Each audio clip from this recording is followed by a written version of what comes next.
রাধে রাধে। একবার প্রেমানন্দ মহারাজকে একজন জিজ্ঞাসা করলেন, মহারাজজি, ভগবান শিবকে কিভাবে সন্তুষ্ট করা যায়, কিভাবে মহাদেবের কৃপা আশীর্বাদ লাভ করা যায়? মহারাজজি মৃদু এসে বললেন, এই প্রশ্নের উত্তর শুধু কথায় নয়, তা রয়েছে এক অনন্য লীলায়। শুনো, আমি তোমাকে সেই কাহিনী শোনাই যেখানে এক ভক্তের তপস্যায় স্বয়ং মহাদেব নিজের রূপে নেমে এসেছিলেন। প্রেমানন্দজি, একদিন শ্রী ব্যাসদেব মহারাজ যুধিষ্ঠিরের কাছে উপস্থিত হলেন। তিনি বললেন, ভগবান শ্রীকৃষ্ণের অনুপ্রেরণায় আমি এখানে এসেছি। ভগবান আমাকে আদেশ করেছেন আমি যেন তোমাকে প্রতিস্মৃতি নামক এক অলৌকিক বিদ্যা প্রদান করি।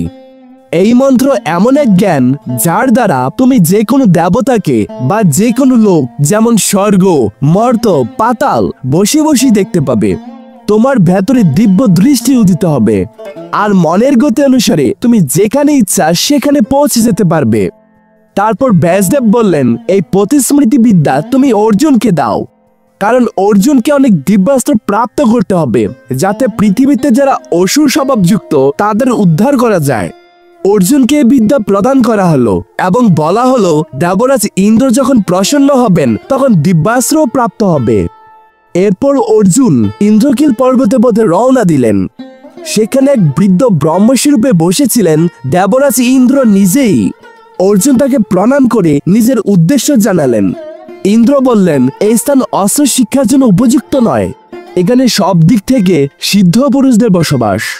তুমি তোমার ধনুর্বাণ ফেলে দাও আর সাবধানে এগিয়ে যাও। অর্জুন বললেন, না, আমি গান্ডীব ধনুক ত্যাগ করতে পারি না, এটি আমার পরম পবিত্র এবং পূজনীয়। এই ধনুক আমার উদ্দেশ্যের অঙ্গ। এই কথা শুনে ব্রহ্মস্বরূপী দেবরাজ ইন্দ্র বললেন, তুমি যদি এই অস্ত্র ত্যাগ করো তবে তুমি যে লোকের সুখ চাইবে আমি তোমাকে সেটা প্রদান করব। অর্জুন বললেন, না, আমার কোনো লোকের সুখ চাই না, কিন্তু আমি যে উদ্দেশ্যে এসেছি তার জন্য এক ধনুক প্রয়োজন, তাই আমি কোনো প্রলোভনে পড়তে চাই না। প্রেমানন্দজি, এখান থেকে একটি গভীর শিক্ষা পাওয়া যায়। যখন কেউ উচ্চতর লক্ষ্য স্থির করে, যেমন ভগবত ভজন, ধর্মপথে চলা, সত্য পথে চলা, তখন পরীক্ষা আসবেই। তোমাকে সে পথ থেকে সরানোর প্রলোভন দেওয়া হবে। তুমি যদি নিজের নীতিতে স্থির থাকো সফলতা আসবেই, আর যদি নীতি ত্যাগ করো সব হারাবে। হঠাৎ সেই বৃদ্ধরূপী ঋষি বললেন, আমি কোনো ব্রহ্মর্ষি নই, আমি স্বর্গের অধীশ্বর দেবরাজ ইন্দ্র। আমি তোমার নৈতিকতা পরীক্ষা করছিলাম। তুমি তোমার নিশ্চয় অটল ছিলে, তাই তুমি উত্তীর্ণ হয়েছ। দেবরাজ ইন্দ্র বললেন, তুমি কি চাও বলো। অর্জুন বললেন, আমি আপনার কাছ থেকে দিব্যাস্ত্র প্রাপ্ত হতে এসেছি। ইন্দ্র বললেন, তুমি যেহেতু সত্যপথে অটল, তুমি আমার থেকেও দিব্যাস্ত্র পাবে, কিন্তু তার আগে তোমাকে ভগবান শঙ্করের দর্শন পেতে হবে, কারণ তিনি সে পাশুপত দিব্যাস্ত্র প্রদান করবে। যদি তুমি তার আরাধনা করো তবে আমি সহ সকল দেবতা তোমাকে দিব্যাস্ত্র প্রদান করব। এটি বলি দেবরাজ ইন্দ্র অন্তর্ধান হয়ে গেলেন। অর্জুন ভাবলেন, আমার এখন উচিত প্রথমে মহাদেবের আরাধনা করা। তপস্যার জন্য দৃঢ় সংকল্প করে খুবই অধীর হয়ে বেরিয়ে পড়লেন এবং এক ভয়ঙ্কর কঞ্চকাকীর্ণ অরণ্যে পৌঁছালেন, যেখানে কাছি এক সুন্দর নদী প্রবাহিত হচ্ছিল। সেই স্থানটি ছিল হিমালয়ের শিখরে, যেখানে পবিত্র শীতল বাতাস বইছে। সেই স্থান দর্শন করে মন স্থির করলেন, এই স্থানে আমি ভগবান শঙ্করের আরাধনা করব। মহাতেজস্বী দৃঢ় সংকল্পযুক্ত অর্জুন সেই প্রদেশে তপস্যায় নিযুক্ত হতে একটি স্থান নির্বাচন করলেন। তিনি কুশাঘাসের একটি কষ্টকর লাঙ্গট পরলেন। কুশা অনেক কষ্টদায়ক, যেটি স্পর্শ করলেই চামড়া ছিঁড়ে যেতে পারে। আর কাছে একটি দণ্ড রাখলেন এবং নিজের ধনুক ও তীর একটি বৃক্ষের ডালে ঝুলিয়ে দিলেন। এরপর ভগবান শঙ্করের স্তুতি করে একনিষ্ঠভাবে ভজন সাধনায় রত হলেন। প্রথম মাস 3 দিন 3 রাত কিছুই গ্রহণ না করে উপবাস, তারপর শুকনো পাতা খাওয়া। দ্বিতীয় মাস 6 রাত পর পর একটি ফল গ্রহণ। তৃতীয় মাস প্রতি 15 দিন অন্তর সামান্য ফল গ্রহণ করা।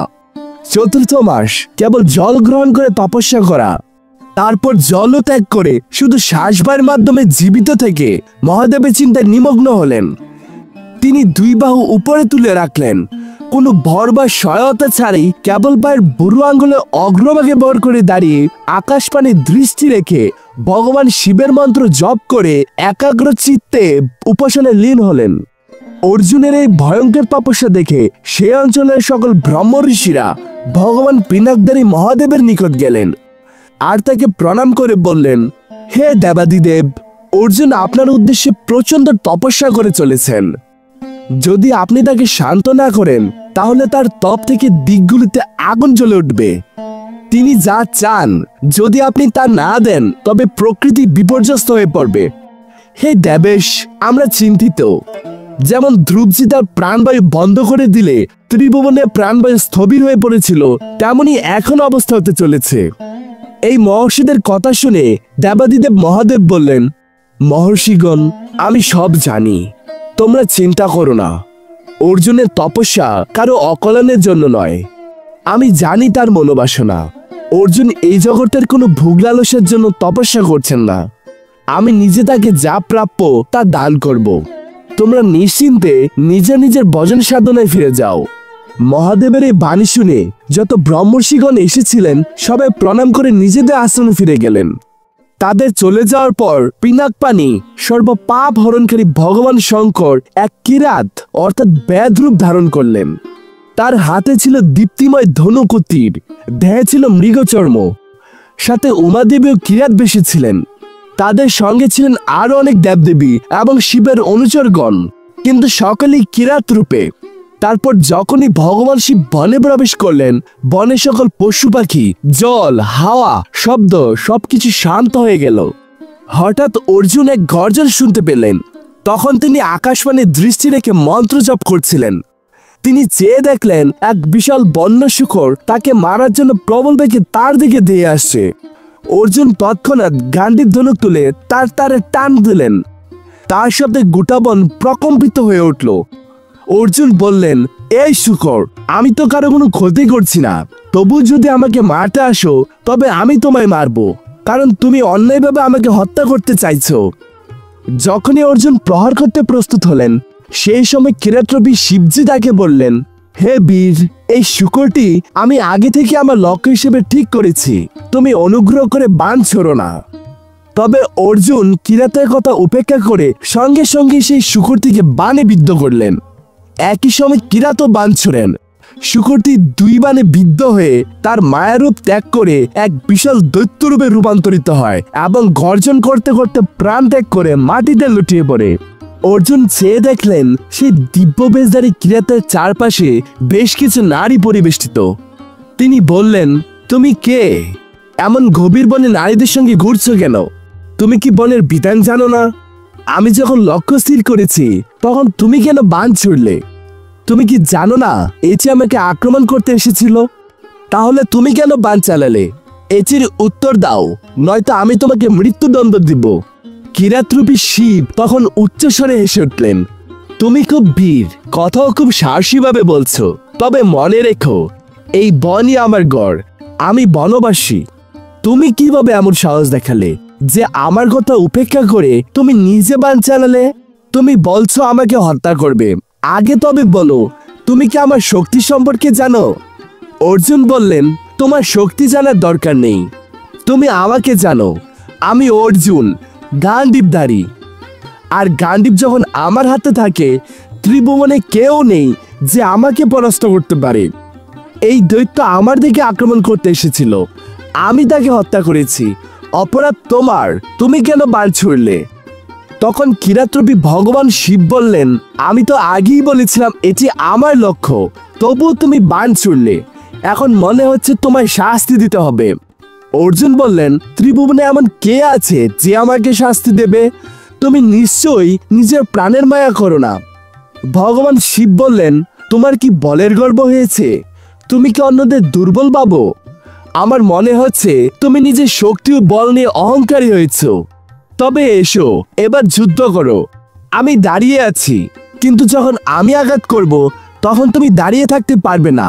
কিরাতের এই কথা শুনে অর্জুন প্রবল ক্রোধে ফেটে পড়লেন। তিনি ভাবলেন, এই বনবাসী আমাকে যুদ্ধ আহ্বান করছে।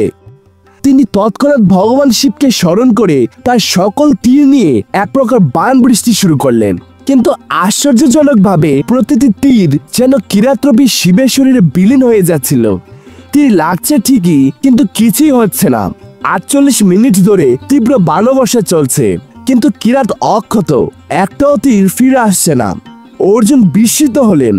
তিনি ভাবলেন, ধন্য সে কিরাত, এমন বীর আমি জীবনে দেখিনি। তিনি বললেন, শুধু আমার আরাধ্য ভগবান শিবই এমন শক্তিশালী হতে পারেন। যদি আপনি শিব না হন, তাহলে এখন আমি সব অস্ত্র ব্যবহার করব। এরপর অর্জুন দেবত্বযুক্ত শত শত অস্ত্র প্রয়োগ করলেন। অগ্নি, বায়ু, ইন্দ্র, বরুণ সকল অস্ত্র ব্যর্থ হলো। কিরাত রূপে থাকা ভগবান শিব হাসতে হাসতে বললেন, আর কিছু বাণ থাকলে সেটিও প্রয়োগ করে দেখতে পারো। অর্জুন চেয়ে দেখলেন যে তুনিরার একটিও বাণ নেই, সকল তীর নষ্ট হয়ে গেছে। অর্জুন চিন্তায় পড়ে গেলেন, এখন আমি কি করব? শেষে অর্জুন গান্ডীবের ডগা দিয়ে আঘাত করলেন, তাতেও কিছু হলো না। গান্ডীব ধনুকও কিরাতরূপী ভগবানের শরীরে লীন হয়ে গেল। তারপর ঘুষি মারলেন, তাতেও কিছু হলো না।